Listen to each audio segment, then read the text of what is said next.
नमस्कार, स्वागत है आप सभी का आपके अपने यूट्यूब चैनल पर। आज हम शिक्षण अक्षमता टीचिंग एप्टीट्यूड के जो थियरी क्लास कर ली थी उनके एमसीक्यू लगाएंगे, एमसीक्यू प्रैक्टिस करेंगे। जो लोग क्लास थियरी की नहीं देखे हैं वो थियरी की क्लास देख लें, सिद्धांत जो हमने बताए हैं टीचिंग के बारे में। और अगर आप चैनल पर पहली बार आए हैं तो प्लीज़ चैनल को सब्सक्राइब कर लें ताकि आपको यहाँ से मिलने वाली वीडियो के नोटिफिकेशन मिलते रहें। यह चैनल बीएड एंट्रेंस एग्जाम्स की तैयारी कराता है, जो कि सीयूईटी बीएड के एंट्रेंस के लिए है। आप यूपी बीएड के आर्ट के अगर स्टूडेंट्स हैं तो भी आप इस चैनल को सब्सक्राइब कर लीजिए। यहाँ से बहुत ही महत्वपूर्ण टॉपिक्स कवर होने वाले हैं। तो हम डिस्कस करेंगे आज टीचिंग एप्टीट्यूड की एमसीक्यू को, और आप लोग चैनल पर बने हैं और बने रहिएगा। हम जल्द ही स्टार्ट करने अगला क्वेश्चन हम लेते हैं। पहला क्वेश्चन आपके सामने आ चुका है कि which of the following is the most required characteristics of teacher as a leader. एक नेता के रूप में शिक्षक की सबसे आवश्यक विशेषता निम्नलिखित में से कौन सी है? Uncountable, creative and innovative, inspires others, confidence. क्या आपको लगता है क्या सबसे महत्वपूर्ण होगा एक टीचर के लिए जो कि एक नेता के रूप में है? आप बताएंगे एक नेता के रूप में शिक्षक की सबसे महत्वपूर्ण आवश्यकता विशेषता क्या है? Which of following?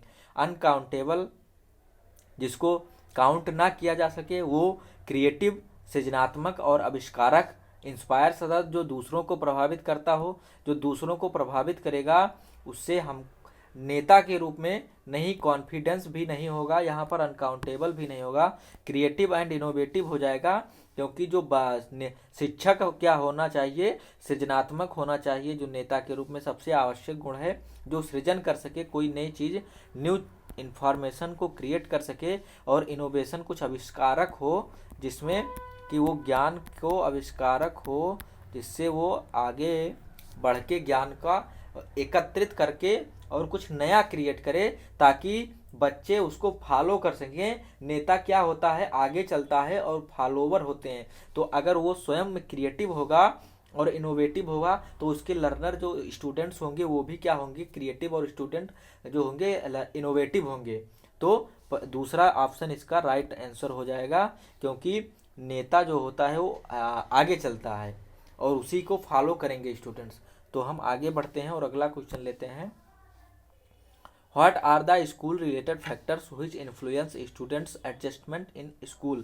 विद्यालय से संबंधित कौन से कारक हैं जो विद्यालय में छात्रों के समायोजन को प्रभावित करते हैं, एडजस्टमेंट को प्रभावित करते हैं? एडोक्वेट रिक्रेशनल फैकल्टी, जो मनोरंजक साधन है वो, proper training to teachers, teachers शिक्षणों का जो शिक्षक होते हैं उनको प्रॉपर ट्रेनिंग किया गया हो, प्रशिक्षण ऑफ टीचर्स, क्लासरूम क्लाइमेट या वातावरण of classroom, partial school environment. क्या आपको लगता है कौन सा विकल्प सही हो जाएगा? तो अगर बात करें मनोरंजक फैकल्टी सुविधाएं उपलब्ध हों स्कूल में तो क्या विद्यालय में बच्चों का समायोजन अच्छा हो जाएगा? तो केवल इससे नहीं हो सकता है। अगर क्लासरूम ये सही हो जाएगा, कैसे? क्योंकि अगर शिक्षक को प्रॉपर ट्रेनिंग दिया गया है, एक शिक्षण जो कि प्रशिक्षित है वो क्या करेगा, स्वयं तो एडजस्ट रहेगा ही, वो जानता है कि हाउ टू एडजस्टमेंट करें, वो कैसे एडजस्टमेंट करें, बच्चों के लिए क्या करें ताकि बच्चे स्टूडेंट जो हैं वो स्वयं का एडजस्टमेंट कर सके, समायोजन कर सके। तो इसको क्या होगा, जब ये इसको ट्रेनिंग मिली हुई है तो यह जानेगा कैसे बच्चे एडजस्टमेंट करेंगे, कि बच्चे कैसे एडजस्ट करेंगे, ये इसको पता चलेगा, ये जानता है क्योंकि इसको ट्रेनिंग मिली है। तो प्रॉपर ट्रेनिंग टू टीचर्स इसका क्या हो जाएगा, सही विकल्प हो जाएगा। विद्यालय से संबंधित कौन से कारक हैं जो विद्यालय में छात्रों के समायोजन को प्रभावित करते हैं? क्लासरूम क्लाइमेट भी जरूरी है, बट सबसे ज़रूरी क्या हो जाएगा यहाँ पर, जो मोस्ट अप्रोप्रिएट है वो ट्रेनिंग टू टीचर्स, और ये बिल्कुल गलत हो जाएगा। हम आगे बढ़ते हैं और देखते हैं अगला question. Teacher's primary duty is, जो प्राइमरी प्राथमिक कर्तव्य, शिक्षकों का प्राथमिक कर्तव्य क्या है? To raise intellectual standards of students, to improve physical standards to students, शारीरिक जो स्टैंडर्ड्स है मानक है उसको डेवलप करना, to help all round development to students, to give more and more homework to the student. ये आसान सा क्वेश्चन है, आपको समझ में आ गया होगा आंसर इसका, कि आपको केवल इंटेलेक्चुअल स्टैंडर्ड्स मानकों पर ही नहीं चलना है, केवल इंटेलेक्चुअल नहीं होना चाहिए, इसमें हम सब प्रकार के ऑल एस्पेक्ट्स को देखेंगे, सभी जो ऑल एस्पेक्ट्स को देखेंगे, क्योंकि सभी पक्षों को हम देखेंगे। इसमें केवल इंटेलिजेंस को ही थोड़ी ना देखेंगे, कॉग्निटिव ही नहीं देखा जाता है, इसमें हम अफेक्टिव भी देखते हैं और अफेक्टिव भी देखेंगे और साइकोमोटर मनोचालक भी देखेंगे। टू इम्प्रूव फिजिकल स्टैंडर्ड्स, केवल शारीरिक क्षमता हमको नहीं बढ़ाना होता है। टू हेल्प, जो तीसरा विकल्प है सही है, to help all round development. जो ऑल राउंड डेवलपमेंट है ये प्राइमरी ड्यूटी है कि बच्चे का सर्वांगीण विकास हो सके। सर्वांगीण विकास के लिए ही सर्वांगीण विकास करना टीचर का क्या होगा, सबसे मेन ड्यूटी है। तो कौन सा आंसर सही हो जाएगा, तीसरा विकल्प सही हो जाएगा। हम आगे चलेंगे और अगला क्वेश्चन देखेंगे। Quality of teaching can be recognised through, शिक्षण की गुणवत्ता के माध्यम से क्या पहचाना जा सकता है। Learning outcome and students achievement, knowledge and qualification of the teacher, family background, engagement of students in classroom activities, या फिर learning outcomes and students achievement. क्या सही होगा। क्वालिटी टीचिंग जो है कैन बी रिकॉग्नाइज्ड, शिक्षण की गुणवत्ता कैसे पता चलेगा, तो शिक्षण की गुणवत्ता कैसे पता चलेगी आपको बताना है। सबसे मेन क्या होता है, अगर आपको किसी वस्तु के बारे में जानकारी हासिल करनी है तो आपको क्या करना पड़ेगा, उसका मूल्यांकन करना पड़ेगा, इवैल्यूएशन करना पड़ेगा। इवैल्यूएशन करेंगे, उसका मूल्यांकन करेंगे, मूल्य का अंकन करेंगे, मतलब तभी तो पता चलेगा। तो गुणवत्ता के जानकारी प्राप्त करने के लिए हमको क्या होना चाहिए कि लर्निंग आउटकम, स्टूडेंट्स सीख क्या रहे हैं, उनके उपलब्धि का आउटकम क्या निकल रहा है, यही सबसे जो क्वालिटी टीचिंग है उसको रिकॉग्नाइज्ड किया जाता है। तो हम आगे बढ़ेंगे और आगे देखेंगे क्वेश्चन क्या कह रहा है। Dot is an essential quality of the best teacher, सर्वश्रेष्ठ शिक्षक का एक आवश्यक गुण है। कौन सा। Strong subject knowledge, genuine interest in teaching, language fluency, good presentation. कौन सा इसमें सबसे ज़्यादा इंपॉर्टेंट लग रहा है आपको बताएंगे। स्ट्रॉन्ग सब्जेक्ट नॉलेज जरूरी है, बट अगर आपको स्ट्रॉन्ग सब्जेक्ट नॉलेज है बट प्रॉपर तरीके से उसको एक्सप्लेन नहीं कर पाते हैं तो आप क्या कर पाएंगे। प्रॉपर तरीके से अगर एक्सप्लेन नहीं कर पा रहे हैं तो कुछ नहीं कर सकते हैं, आपको प्रॉपर एक्सप्लेन करना आना चाहिए।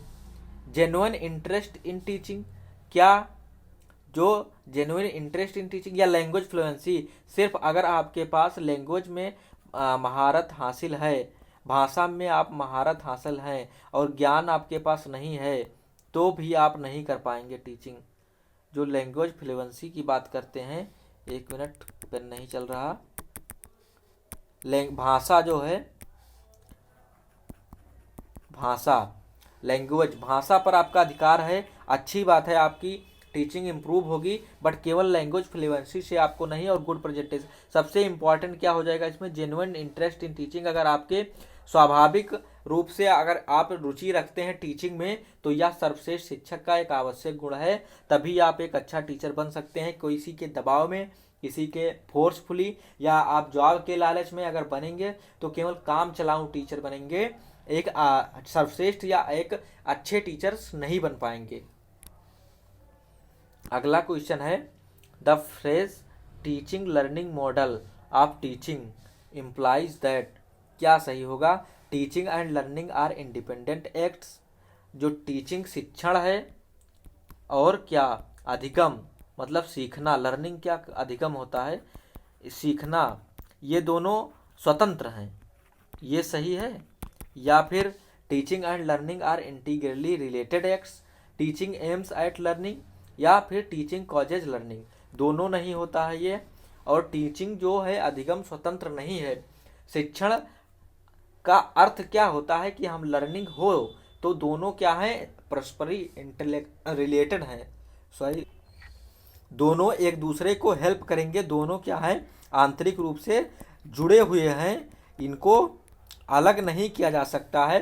तो दूसरा इसका आंसर बिल्कुल राइट हो जाएगा, यही बिल्कुल सही हो जाएगा आपका आंसर, और कोई भी विकल्प इसका सही नहीं है। ये बिल्कुल गलत विकल्प है, ये सही नहीं है, और ये बिल्कुल आपका सही हो जाएगा दूसरा विकल्प। हम आगे बढ़ते हैं। When the learner is self-directed, it is termed as pedagogical learning। जो शिक्षण लर्निंग होगी, पेडागोजिकल मतलब शास्त्रीय जो शिक्षण के जो नियम दिए गए हैं उनके अनुसार लर्निंग, एंड्रोगोजिकल लर्निंग, या फिर distance education learning. None of the above, कोई इनमें से नहीं। तो कोई इनमें से ऐसा नहीं है, कोई तो कोई सही होगा ही। तो कौन सा विकल्प सही हो जाएगा आपको बताना है। इसमें आपको पेडागोजिकल लर्निंग कब होती है, जब कोई दूसरा टीचर टीचिंग करता हो, वो नियमों के अनुसार पढ़ाए, जैसे कि नियम दिए गए हैं टीचर में, जैसे मैक्सिम्स ऑफ टीचिंग का प्रयोग करे, मैक्सिम्स ऑफ टीचिंग का वो प्रयोग करे, और मैक्सिम्स ऑफ टीचिंग का प्रयोग करते समय वो पढ़ाए, तो ये कैसी लर्निंग हुई, ये पेडागोजिकल लर्निंग हुई। एंड्रोगोजिकल लर्निंग इसका सही आंसर हो जाएगा। ये क्या होता है कि जो एडल्ट जो हैं उनके शिक्षण के लिए जो लर्निंग होती है उसको कहा जाता है एंड्रोगोजिकल लर्निंग। मतलब इसमें लर्नर सेल्फ डायरेक्टेड होता है और वह स्वयं से सीखता है। तो विकल्प B is the right answer. और ये डिस्टेंस एजुकेशन लर्निंग जो है ये सेल्फ डायरेक्टेड लर्निंग नहीं होती है। इसमें भी क्या किया जाता है कि आपको बुक्स प्रोवाइड की जाती हैं और अन्य सारी चीज़ें प्रोवाइड कर जाता है, रजिस्ट्रेशन करना होता है, और नन ऑफ द अबव ये गलत हो जाएगा। हम आगे बढ़ते हैं। Which of the following is an independent variable in teaching learning process। जो टीचिंग लर्निंग प्रोसेस होते हैं उसमें 3 वेरिएबल बताए गए हैं। कौन कौन? एक टीचर होता है, हमने क्लास में इसको जब डिस्कस किया था तो बताया था टीचर, एक लर्नर होता है, और ये क्या होता है, करिकुलम होता है, करिकुलम। तो इसमें से पूछ रहा है टीचिंग लर्निंग प्रोसेस में, टीचिंग लर्निंग प्रोसेस में कौन सा इंडिपेंडेंट स्वतंत्र चर होता है। तो मैंने जब डिस्कस किया था तभी बताया था कि जो टीचर होता है वो स्वतंत्र होता है, ये स्वतंत्र होता है, और लर्नर इसके ऊपर क्या होता है, आश्रित होता है, ये डिपेंडेंट होता है, इसको आश्रित बोलते हैं, आश्रित। और जो करिकुलम होता है वो इंटरवेरिंग वेरिएबल होता है। इन दोनों के बीच में, टीचर और स्टूडेंट लर्नर के बीच में क्या करता है, ये क्रिया करता है, इसका आदान प्रदान किया जाता है। करिकुलम का डिस्कशन होता है, आदान प्रदान किया जाता है। तो इंडिपेंडेंट चर कौन सा हो जाएगा, टीचर हो जाएगा। ए इज द राइट आंसर। हम आगे चलेंगे, आगे देखते हैं। अगला क्वेश्चन आपके सामने, the most desirable skill of teacher is to make the students understand what the teacher says. वह जो टीचर कहता है क्या स्टूडेंट समझ पा रहे हैं, वो सही होगा। कवर द प्रिस्क्राइब्ड कोर्स, जो पूरा कोर्स दिया गया है, सिलेबस दिया गया है, क्या उसको जो कवर कर दे वो सही होता है। या keep student relaxed while teaching, जब शिक्षण कर रहा है तो रिलैक्स फील करा रहा है टीचर स्टूडेंट्स को। या फिर keep higher authorities informed about the class activities. कौन सा विकल्प सही हो जाएगा आपको बताना है। तो इसमें से कौन सा विकल्प सही हो जाएगा, सबसे अप्रोप्रिएट ऑप्शन जो है, सबसे उपयुक्त विकल्प यही है कि जो टीचर सबसे ज़्यादा जो कह रहा है, जो कहना चाहता है, वो स्टूडेंट अंडरस्टैंड कर पाएँ, समझ पाएँ। अगर बच्चे समझ ले जा रहे हैं तो क्या है, ये टीचर का सबसे अच्छा स्किल, ये मोस्ट इम्पॉर्टेंट स्किल है टीचर का, कि जो कह रहा है वो स्टूडेंट गैदर कर पा रहे हैं। यहाँ से टीचर इन्फॉर्मेशन दे रहा है, और इस पोल पर अगर स्टूडेंट है, और इस पोल पर स्टूडेंट है, और इस टीचर है इधर, तो यहाँ से जब ज्ञान को, इधर नॉलेज को ये क्या किया, ट्रांसफ़र किया, ट्रांसफ़र ऑफ नॉलेज, तो स्टूडेंट तक बराबर पहुँच रहा है, तो ये सबसे इम्पॉर्टेंट हो जाता है। The primary requirement to become a good teacher is to have. कौन सा सबसे प्राथमिक आवश्यकता है एक अच्छा टीचर बनने के लिए, genuine interest in teaching knowledge about controlling students, subject knowledge या गुड एक्सप्रेशन। तो ये क्वेश्चन लगभग सेम ही अभी हमने डिस्कस किया है। क्या हो जाएगा? जेन्युइन इंटरेस्ट इन टीचिंग अगर आपके अंदर है तो आप एक गुड टीचर बन जाएंगे। एक अच्छा टीचर बनने के लिए क्या होना चाहिए? जेन्युइन इंटरेस्ट होना चाहिए, स्वभावता होना चाहिए,